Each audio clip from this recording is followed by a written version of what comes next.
수요 예배로 오신 성도님들을 주님의 이름으로 환영합니다. 오늘 이제 우리는 계속해서 내가 만든 신이란 책을 가지고 또 하나님 말씀을 통해서 이렇게 말씀을 나누고 있습니다. 지난주 설교 말씀을 간략히 말씀드리면 진정한 구원은 사람의 능력으로 이룬 성취가 아니라 자신의 약함을 인정하고 겸손히 하나님을 의지할 때 있음을 우리가 살펴보게 되었습니다. 지난주에 나아만의 이야기를 우리가 보았죠. 처음에 나아만은 자신의 그런 노력과 능력, 성취를 의지했었습니다. 하지만 이후에 자신의 약함을 인정하고 겸손히 나아갈 때, 또 말씀에 순종했을 때 그는 하나님의 놀라운 구원을 누리게 되었습니다. 이제 오늘 설교 말씀은요, 내가 만든 신 이제 5번째 순서인데요. 앞에 한번 목차를 보여주시기 바랍니다. 네, 오늘은 내가 만든 신 권력, 권력이라는 주제로 우리가 함께 하나님의 말씀을 나누겠습니다. 우선 목차를 보신 것처럼요, 제가 사실 갈릴리 교회에 오고 나서 오늘은 설교단에 이렇게 올라와서 가장 조심스러운 순간인 것 같습니다. 왜냐하면 오늘 주제가 이 권력이기 때문입니다. 제가 사전에서 권력을 찾아보니까요, 다음과 같습니다. 권력을 보시면 남을 복종시키거나 지배할 수 있는 공인된 권리와 힘, 특히 국가나 정부가 국민에 대하여 가지고 있는 강제력을 이룬다라고 되어 있습니다. 제가 왜 조심스러운지 아시겠죠? 여러분, 바로 오늘 말씀은요, 물론 우리가 가정에서나 직장에서나 다른 곳에서나 각자의 권력들이 다 있으실 겁니다. 뭐 부모님으로서 권력이 있을 수 있고, 또는 또 다른 직장 상사로서 나에게 그런 권력이 있을 수도 있습니다. 하지만 오늘 주로 말씀을 나눌 것은요, 아까 권력의 정의에서 본 이 후자의 개념입니다. 국가와 또 정부가 국민에 대해 가지는 그런 강제력, 이 나라에 대한 권력에 대해서 우리가 주로 말씀을 나누고자 합니다. 제가 이제 오늘 말씀을 전할 것인데요, 특별히 말씀을 전하기 앞서서 우리가 믿는 대상은 하나님 한 분인 줄 믿습니다. 그렇기 때문에 성경은요, 우리가 하나님 대신에 권력이나 다른 우상들을 믿고 살아갈 수 없음을, 그렇게 하지 말 것을 명령하고 계십니다. 따라서 오늘 말씀도 계속해서 믿음으로 들으실 줄 알고 또 믿고, 또 혹시라도 베레아 성도님들처럼 말씀이 맞는지 틀린지 분별하셔서 말씀을 잘 또 들으실 수 있는 귀한 시간 되시길 소망합니다. 우리는 권력이란 말을 계속 이제 나눌 것인데요, 이것은 사실 일반적인 우리와 같은 시민에게 쓰기보다는 아까 들으신 것처럼 이 나라에 대해서 주로 사용하고 있습니다. 과거에 한 나라가 이제 왕이 통치하는 그런 왕정 국가였죠. 그래서 왕의 통치를 하면서 이 백성들은 투표권이 없이 오로지 혈통에 의해서 왕은 뽑혀졌고, 또 왕은 그 당시에 공인된 권력이었습니다. 하지만 지금은 어떻습니까? 중동이나 다른 국가들을 빼고 나면요, 사실 이런 왕정 국가가 거의 있지 않습니다. 지금은 이제 모든 이 국민들이 나라의 주권을 갖고 권력을 갖고 국민을 대표해서 국가를 다스릴 공인된 권력을 선출합니다. 예를 들어서 대통령이나 국회의원, 시장 등을 뽑는 것이죠. 그리고 이러한 제도를 우리는 오늘날 이제 민주주의라고 합니다. 이 민주주의는 이전에 있던 어떠한 정치 제도보다 합리적인 제도입니다. 그래서 영국의 이제 정치가였던 윈스턴 처칠을 아실 것입니다. 이 처칠은 민주주의에 대해서 이렇게 이야기를 했습니다. 지금까지 시도되었던 다른 모든 정치 제도를 다 빼면은 민주주의는 최악입니다. 성도님들, 이 말을 앞에 말을 주의 깊게 들으셔야 합니다. 과거의 모든 정치를 다 빼고 나면 민주주의밖에 없죠. 그런데 그것이 최악이라는 겁니다. 그렇다면 다른 것을 다 더하면은 민주주의가 무엇이란 말씀입니까? 바로 처칠이 보기에는 가장 좋은 정치 제도, 이전보다 더욱더 합리적이고 더욱더 진보된 그런 좋은 제도라고 이야기를 한 것입니다. 여러분, 이처럼 오늘날 민주주의 제도 안에 살아가는 우리는 과거보다 나은 세상에서 살아가고 있습니다. 과거와 같이 왕처럼 어떤 한 사람에게만 권력이 집중된 것이 아니라 모든 국민의 권력이 있으며, 또 정치는 이전보다 발전되어 왔습니다. 제가 사전에서 정치의 뜻을 또 한번 보게 되었습니다. 이 정치란 뜻을 보면요, 국민이 인간다운 삶을 살 수 있도록 조정하고 사회 질서를 바로잡는 것이 정치라고 합니다. 즉 정치는 우리가 먹고 살아가는 문제, 생명을 누리고 살아가는 문제와 직결되어 있는 것입니다. 다르게 말하면 지난주에 우리가 나눈 것처럼요, 우리의 구원과도 관련되어 있는 것이 바로 정치입니다. 참고로 구원은 이제 지난주 말씀에서 이제 나눈 것처럼요, 이 영혼의 구원은 아닙니다. 여기서 구원은 우리를 고통스럽게 하는 그런 문제들에서의 바로 구원입니다. 예를 들어서 가난과 또 염려나 또는 이런 질병이나 나의 불확실한 그런 미래 등 그런 걱정을 해결하는 것이 바로 구원이라 말씀드리는 것입니다. 그런데 실제로 이 정치는요, 우리들의 삶 속에서 이러한 고통의 문제들을 해결해 줍니다. 완벽하게 해결해 주진 않지만 우리를 구해 주죠. 그리고 정치는 이제 우리가 당연히 누리고 있는 것들도 잘 유지할 수 있게 해줍니다. 예를 들어서 인간의 존엄성이나 평등이나 자유와 같은 가치들을 정치들은 이것을 잘 지탱해주고 있는 것입니다. 그래서 우리나라를 포함해서 오늘날 많은 사람이 이러한 정치의 좋은 혜택들을 누리고 살아가고 있습니다. 사랑하는 여러분, 그런데 정치가 과거보다요, 이 왕정 국가보다 훨씬 지금 좋아졌다고 해도 이 세상의 정치에서 우리는 결코 영혼의 구원을 얻지는 못합니다. 미국의 저명한 신학자 이 라이노드 리버라는 사람이 있습니다. 이 리버가 말하기에 사람들은 정치를 이상적인 생각, 즉 이념으로 여길 때 정치에서 구원을 얻을 수 있다, 이렇게 말하고 있습니다. 즉 사람들에게는 자신이 쫓아가는 그러한 정치 이념으로 모든 문제를 해결할 수 있다라고 그는 리버는 말하고 있는 것이죠. 물론 모든 사람은 아닐 것입니다. 그외로 이런 정치 이념으로 모든 것을 해결하고자 했던 과거의 역사가 있었습니다. 그의 시로 우리는 과거 사회주의 이 역사를 볼 수가 있겠습니다. 많은 사람들은 과거에 이 사회주의로 인해서 큰 희망을 걸었습니다. 모든 사람이 평등하고 모든 사람이 잘 살 수 있을 것이다, 그들은 생각했습니다. 그래서 사회주의 국가를 세웠고 공산주의 사회를 만들려고 했습니다. 하지만 알다시피 이 사회주의는 역사적으로 우리가 보다시피 실패로 마치게 되었습니다. 이후로 세상은 모든 거의 국가가 자유로운 시장 경제가 이끌어가고 세상은 자본주의라 이런 지배하에 이끌고 있는 것이죠. 그리고 세상에서는 많은 사람들이 이 자본주의가 이제는 완벽한 정답이라 외치고 있습니다. 하지만 현실을 보시면 부자는 세금을 많이 내서 불이익을 받을 수도 있는 그런 문제도 있을 수 있고요. 또 그렇지 않은 가난한 사람은 치열한 경쟁으로 자신의 삶에서 너무나 허덕일 수 있는 그런 문제들도 있습니다.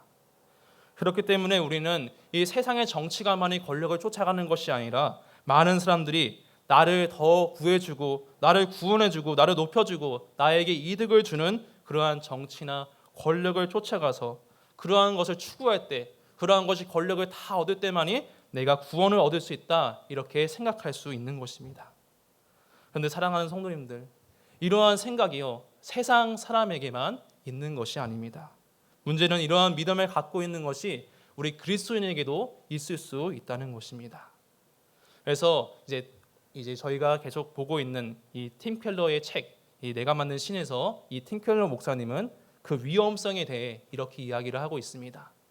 제가 이 앞에 화면에 있는데요, 이 글을 한번 읽어보겠습니다. 하나님의 자리를 대신하는 영적 빈자리를 채울 후보가 있다. 우리는 정치의 기대를 걸 수 있다. 정치 지도자를 메시아로 보고 정치적 정책을 구원의 교리로 여길 수 있다. 그러면 정치 활동은 일종의 종교로 변한다. 네, 이누아가 말한 건 아닙니다. 네, 여기 보시면 여기 노란색 글씨로 팀 켈러 이 목사님이 말씀하신 것입니다. 즉 이 팀 켈러의 말대로 이 말은요, 공인된 권력이나 또 권력을 행사하는 우리가 바로 어떤 우상을 삼을 수 있냐, 이 정치 또는 권력을 우상으로 삼을 수 있으면 경고하는 이 메시지입니다. 성도 여러분, 따라서 권력은 충분히 우리의 우상이 될 수 있습니다. 하나님께서는 신의 산에서 계명을 주시면서 하늘에 있는 것이나 땅에 있는 것이나 너희가 형상을 만들지 말고 그것에 섬기지 말고 절하지 말라, 이렇게 말씀하셨습니다. 하늘에 있는 것, 땅에 있는 것, 바로 이 세상의 모든 것을 의미합니다. 즉 우리가 지금까지 나눈 것처럼요, 나의 깊은 소원, 사랑 또는 돈, 그리고 오늘 말씀처럼 권력 또한 내 우상이 될 수 있다는 것입니다. 오늘 이제 본문을 보도록 하겠습니다. 오늘 본문은 이렇게 특별히 자신의 권력을 쫓아갔던 한 사람이 등장하고 있습니다. 이 사람은 권력을 추구하면서 당대의 최고의 권력자가 된 사람이었습니다. 그 이름은 바벨론 제국의 왕 바로 느부갓네살 왕이었습니다. 기원전 6세기 이제 바벨론 제국은요 아수르와 애굽을 대신해서 온 그 당대의 세계의 패권을 잡게 되었습니다. 그래서 느부갓네살은 이러한 패권을 잡기 위해서 많은 정복지에서 끌고 온 포로들을 열심히 일시켜서 자신의 왕궁과 신전을 건축하고 도로와 문화, 성문들을 많이 건축했다라고 역사학자들은 기록하고 있습니다. 이러한 바벨론은요 2500년이 지난 과거의 역사입니다. 하지만 그러한 깊은 역사에도 지금도 유적지가 곳곳에 남아 있습니다. 네, 그 유적지를 제가 사진을 통해 가져왔습니다. 한번 보여주십시오. 네, 여기 왼쪽에 있는 것은요 현재 이라크에 있는 이 바벨론 제국의 이슈타르 유적이라고 합니다. 네, 그런데 이제 일부가 남겨져 있지만 이 전문가들이 3D 컴퓨터로 복원을 했을 때 어떠한 상태인가 하니까 바로 오른쪽에 있는 것처럼 아주 거대하고 웅장한 도시인 것을 우리가 잘 볼 수가 있는 것이죠. 지금도 저런 도시면요 굉장히 큰 도시인데 2500년 전에 저런 도시였다면 굉장히 큰 너무나 화려했던 그런 도시였던 것입니다. 즉 이러한 모습을 볼 때 우리는 느부갓네살이 또 자신의 권력을 추구했던 참 그런 사람이었던 것을 볼 수가 있습니다. 특히 이 느부갓네살은 하나님의 백성인 유다를 침략하고 유다의 엘리트들, 군관 또는 장인, 학자 등을 데려가서 바벨론의 지혜자들로 삼고 또 그들을 양육했습니다. 자신의 권력을 위해서 그들을 데려갔던 것이었죠. 따라서 하나님의 백성도 느부갓네살의 권력 아래에 이제 들어가게 되었던 것입니다. 그래서 이제 느부갓네살의 인생에서 보시면은 만약에 제가 느부갓네살이면은 더 이상 아무런 걱정이 없을 것 같습니다. 세상 천하가 다 내 것인데 무슨 내가 문제가 있겠냐 이렇게 생각하면서 또 태평하게 살아갔을 것입니다.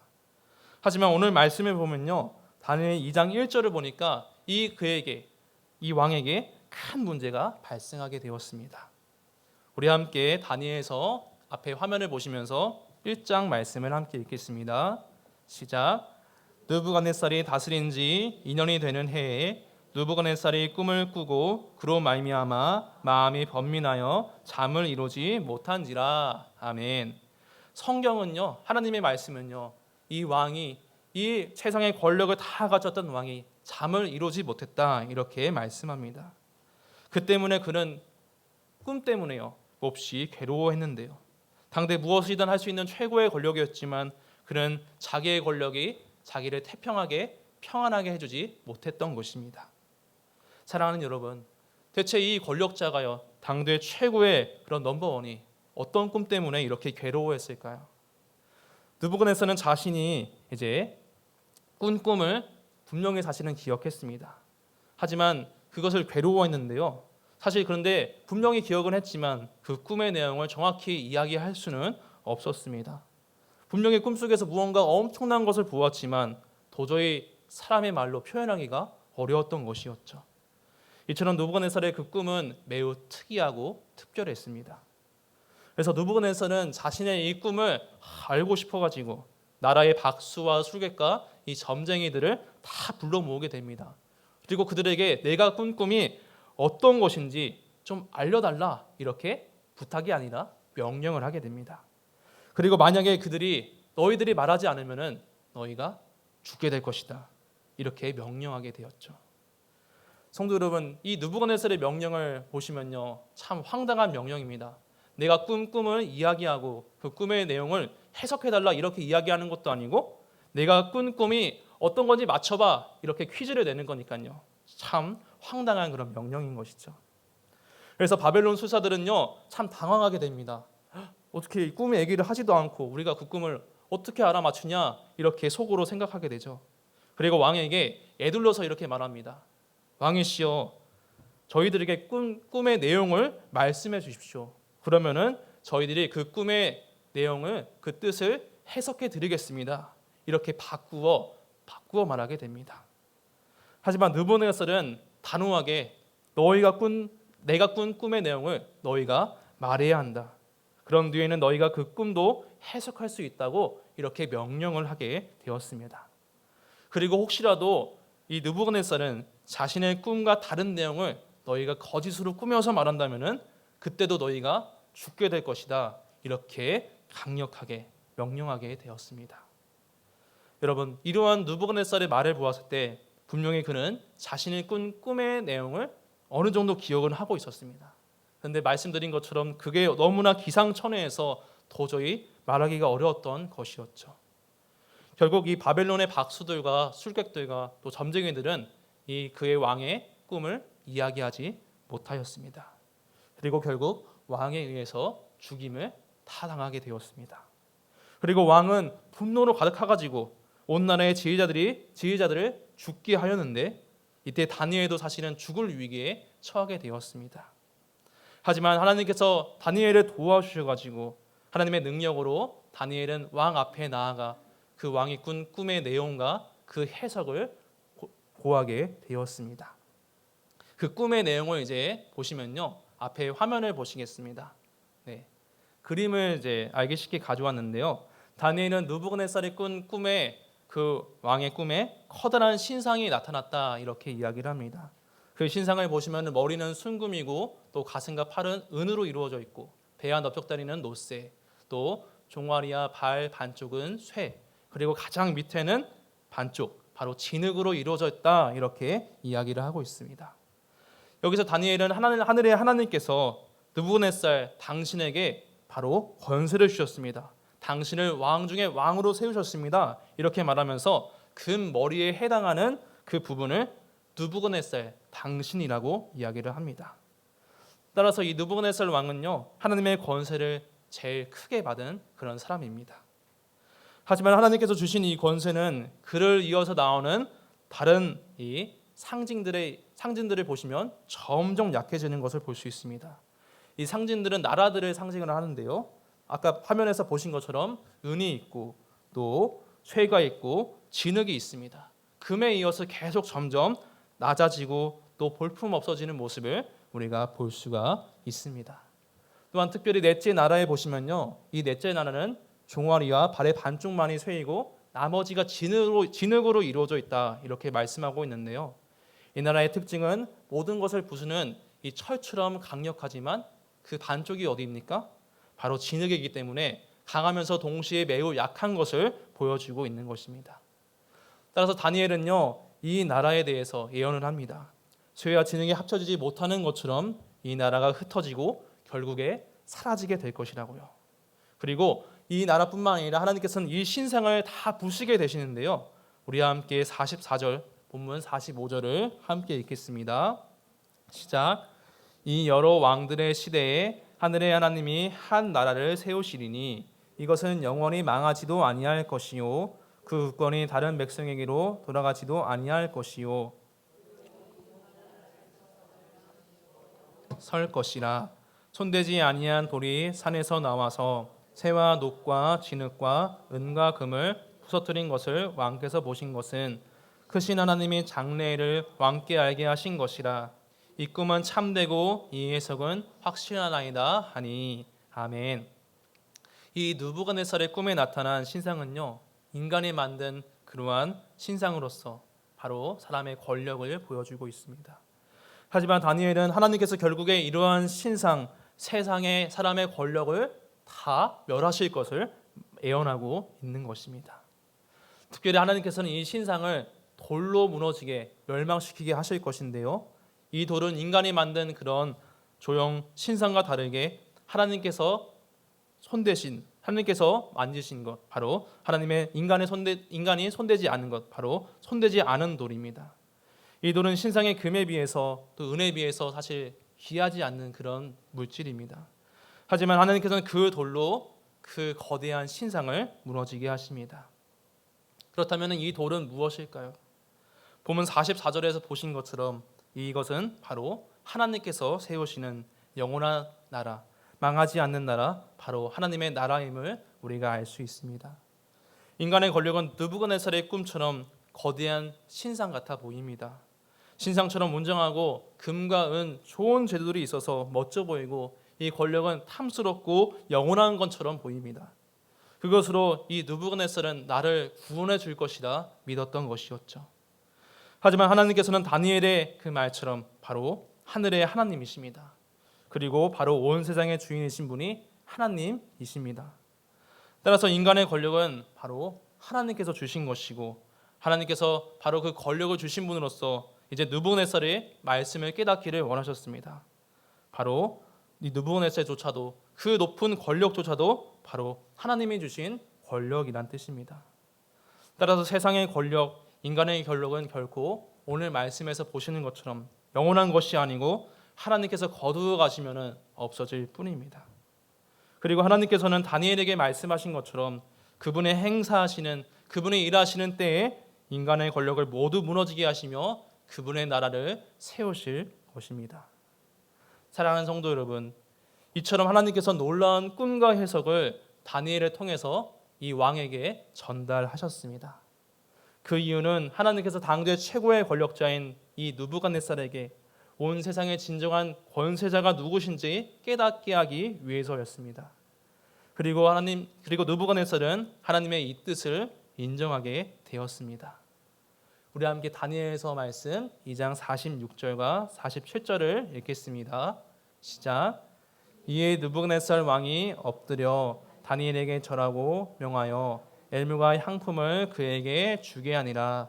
왕이 대답하여 다니엘에게 이르되 너희 하나님은 참으로 모든 신들의 신이시요 모든 왕의 주제시로다. 내가 능히 이 은밀한 것을 나타내었으니 내 하나님은 또 은밀한 것을 나타내시는 이시로다. 아멘. 느부갓네살은 이제 고백합니다. 하나님을 향해서 그분은 참으로 모든 신들의 신이시고 모든 왕의 주제이십니다. 주제라는 뜻은 바로 주인이라는 뜻입니다. 바로 나의 주인이라고 그는 하나님을 고백하고 있는 것입니다. 즉 하나님께서 진정한 만유의 주이심을 고백하는 것인데요, 이전까지 그는 자신의 권력에 쫓아서 또 교만하게 자기를 높이고 살아갔습니다.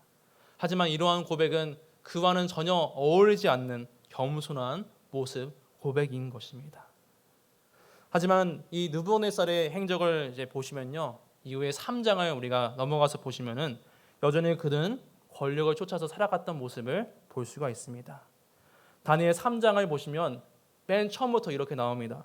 그가 스스로 금 신상을 만든 것을 우리는 찾아볼 수 있습니다. 그리고 그 신상을 만들어서 온 백성에게 절하게 함으로써 자신의 힘과 권력을 드러낸 것을 우리는 잘 볼 수가 있습니다. 즉 이렇게 고백은 했지만 이제 그 이후로 다시 권력으로 자기를 높이고 또 높여 나갔던 것입니다. 그 가운데 이 다니엘의 세 친구가 있었습니다. 그 세 친구는 그 신상에 절하지 않아서 결국에 아시다시피 풀무불에 들어가게 되었습니다. 하지만 하나님의 능력으로 이 세 친구들을 구원하시고요, 이 사건을 통해서 이 느부갓네살은 다시 하나님을 찬송하고 구원이 하나님께 있음을 고백하게 되었습니다. 하지만 이 이후에도 느부갓네살은 여전히 나라의 폭정을 행하고 자신의 권력을 쫓아 살아갔습니다. 따라서 하나님께서는 이 왕에게 두 번째로 꿈을 주어서 다니엘을 통해서 다시 꿈을 해석해 주십니다. 이 꿈의 두 번째 목적은요, 첫 번째 꿈의 목적과 같습니다. 바로 하나님께서 온 세상의 만유의 주인이심을 깨닫게 하기 위해서인데요, 이 꿈의 내용을 간략히 말씀드리면 느부갓네살은 큰 권력 있는 자로서 마치 큰 나무와 같았습니다. 그런데 하나님께서 정하신 기간 동안 그를 정신적으로 힘들게 병을 앓게 하여서 그의 권력을 거두어 가십니다. 하지만 완전히 거두진 않으시고 이 나무에 그루터기만은 남겨놓으시게 됩니다. 그리고 다니엘은 하나님의 정한 그 기간이 되어 그 왕이 하나님의 주인됨을 깨닫는 후에야 그의 나라가 견고하게 될 것을 예언하게 됩니다. 그러면서 다니엘은 이번에는 이 꿈의 해석만 이야기하지 않습니다. 이 왕에게 회개를 촉구합니다. 제가 이 회개의 말씀 4장 27절, 다니엘 4장 27절 말씀을 읽어보겠습니다. 그런즉 왕이여 내가 아뢰는 것을 받으시고 공의를 행함으로 죄를 사하고 가난한 자를 긍휼히 여김으로 죄악을 사하소서. 그리하시며 왕의 평안함이 혹시 장구하리이다 하니라. 아멘. 다니엘이 이러한 촉구를 통해서 느부갓네살은 자신의 권력을 숭배하고 다른 자들을 억압하고 자기를 높였던 것을 우리가 잘 볼 수가 있습니다.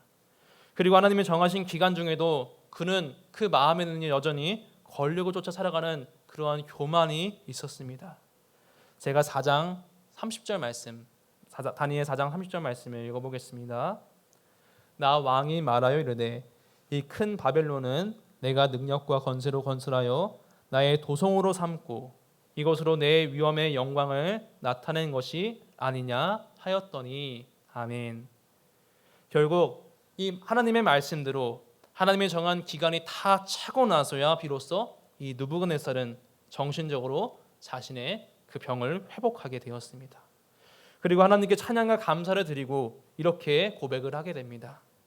이번에 우리 말씀을 4장 36절 37절을 함께 읽겠습니다. 시작.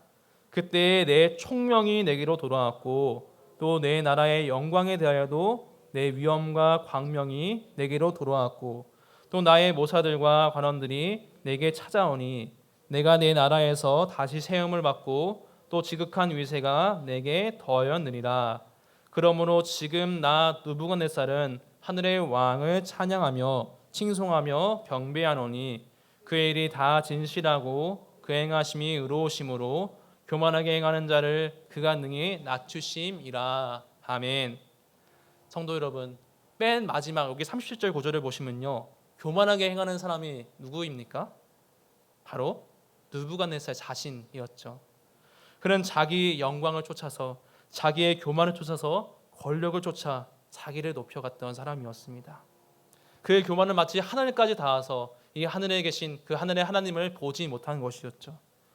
하지만 하나님께서는 그를 낮추어 주실 때 비로소 그는 하늘의 왕이신 하나님을 찾고 또 발견하고 그분을 경배하게 되었습니다. 그러한 결과 다니엘 4장 36절을 다시 보시면 하나님께서는 그의 나라와 영광을 회복하고 그를 전보다 더 높였다고 기록하고 말씀하고 있습니다. 이제 오늘 설교 말씀을 맺도록 하겠습니다. 우리는 오늘 느부갓네살의 행적을 통해서 인간의 권력이 내 우상이 될 때 그것이 얼마나 잘못된 길인지 돌아볼 수 있게 되었습니다. 물론 이 권력 자체가 잘못된 것은 아닙니다. 태초에 하나님께서 생육하고 번성하고 땅을 정복하라고 우리 사람에게 말씀하셨습니다. 우리 사람에게 그러한 권력, 권세를 주신 것입니다. 다스릴 권세를 말이죠. 하지만 중요한 것은요, 이 권세를, 이 권력을 사람은 하나님이 주신 것임을 그 이후에 깨닫지 못하였습니다. 바로 사람들은요, 하나님이 주신 이 권세를 따서 그분의 뜻을 따라서 하나님의 주인됨을 인정하고 그 세상을 하나님의 뜻대로 다스려야 했습니다. 하지만 사람은 그 권세가 원래 내 것인 줄 알게 되었고 또 그렇게 행동하고 하나님같이 되고 싶은 그 교만 때문에 주인의 뜻을 배반했습니다. 그로 인해서 모든 인간의 죄를 범하게 되었고 하나님이 아니라 나를 주인으로 높여갔던 것입니다. 오늘 말씀에서도 보시면 대표적으로 느부갓네살도 그러한 사람 가운데 하나였습니다. 하지만 하나님께서는 그에게 꿈을 주시고 또 그를 낮추어서 비로소 하나님께서 나의 주인이심을 깨닫게 하셨습니다. 사랑하는 성도님들, 물론 지금 우리가 이 오늘 본문에 나온 느부갓네살 왕처럼 세상에 엄청난 권력에 있는 그런 권력자는 아닙니다. 하지만 우리 또한 나를 높이는 데 있어서 얼마든지 이 세상의 권력을 의지하고 그것을 믿고 그것이 나의 영혼까지도 구원해 줄 수 있을 것이라 살아갈 수 있는 것이죠. 하지만 오늘 말씀처럼 이 세상의 권력은 결코 영원하지 않으며 하나님의 때에 무너지게 된다는 것을 우리는 예언의 말씀을 통해 보게 되었습니다. 사랑하는 여러분, 하나님께서는 믿는 자에게 이 세상의 권력과 비교할 수 없는 그 하나님의 자녀가 되는 권세를 주셨습니다. 그리고 이를 위해서 하나님의 아들은요, 지극히 높으신 만유의 주님이시지만 자기를 낮추어 우리의 죄 때문에 십자가에 못 박혀 죽으셨습니다. 예수님께서는 우리가 바로 나를 위해서 그리고 우리를 위해서 하나님을 높이기 위해서 한없이 낮아지시고 겸손해지신 것입니다. 그리고 그 겸손을 행하신 분이십니다. 그래서 마지막으로 우리 빌립보서 2장 9절 말씀을 읽고 설교를 마치도록 하겠습니다. 말씀을 읽겠습니다. 시작.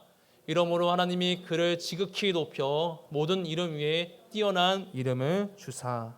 맞습니다. 하나님께서는 지극히 낮아지신 그 아들 예수님을, 겸손한 주님을 지극히 높여서 이제 모든 이름 위에 뛰어나게 하셨습니다. 마찬가지로 하나님께서는 지금 나의 주인됨을 부인하는 사람, 겸손한 자, 예수님을 나의 주인으로 고백하는 믿는 자에게 그를 높이시는 하나님이십니다. 이미 하나님께서는 우리에게 하나님의 자녀가 되는 그 높은 권세를 주셨습니다. 그리고 하나님의 때에 그의 영원한 나라에서 우리는 주님과 함께 세세토록 왕 노릇하게 될 것입니다. 그러므로 나를 높이려 세상 권력을 의지하는 이 우상 숭배의 죄를 범하지 않으시고 만유의 주이신 하나님을 의지하여 겸손한 성도님들, 또 주님을 높이는 그러한 하나님을 의지하는 그러한 성도님들 되어서 주님의 때에 그분의 함께하는 그 영광을 모두가 누릴 수 있는 우리가 되기를 간절히 소망합니다.